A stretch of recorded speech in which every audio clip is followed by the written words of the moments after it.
Our farm is a century farm, so we bought our first parcel back in 1919. We have 5 generations now that have lived on the farm, and we farm about 1,000 acres.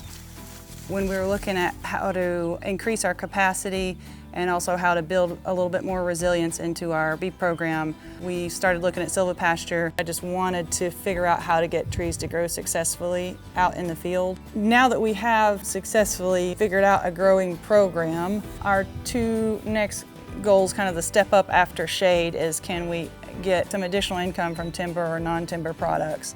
And then the other thing that we're looking at is trees for fodder and how to grow them at scale, and we do have a lot of animals. We've got at any given time between 400 and 500 head of cattle. We had been kind of a carbon conscious farm for a long time. My parents red kicked the hay habit when it came out, and we've reduced our hay consumption by 4 out of 5 bales we've gotten rid of.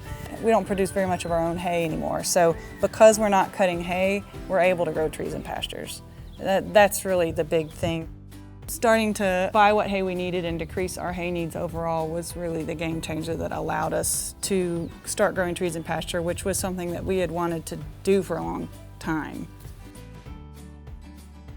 I tried basically every tree protector, on the market. So I tried many different plastic tubes, I tried the metal cages, I tried just using fence. I tried making my own protection out of briars and brush and things like that. And none of them came close to the cost effectiveness. I wanted to be able to tell my family, this is how much it costs and these are what we're getting out of it. So it took me several years to experiment and find a protection method that was very cost effective, so it was not too labor intensive, the materials weren't too expensive. The 6-foot tree tubes are what we use right now with a poly wire that's strung around them. So it was a gradual experimentation to get to that point. Just basically combining the tree tube technology with your mobile fence technology in the form of like a Gallagher poly wire fence. Right now, any tree that I want to invest in that I want to reach maturity, I'm putting in those tubes. They grow faster, taller, straighter,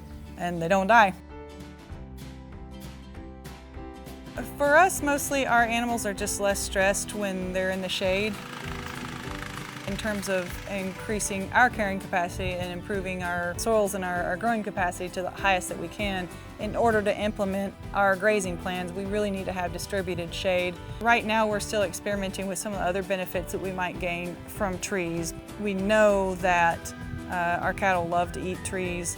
There's definitely trees with highly digestible and nutritious, foliage, and we'd like to bring those into our animals' diets. So we really just want to get the most that we can, out of our farm, and we want to be able to stack operations wherever we can.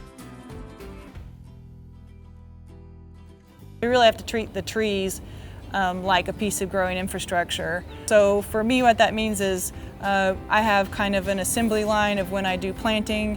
I take my planting dates very seriously when I receive the material. I know ahead of time, I've got everybody lined up. We know our jobs, we do the planting. I've got my protection method down pat. I get it going and ready once I get the trees in the ground.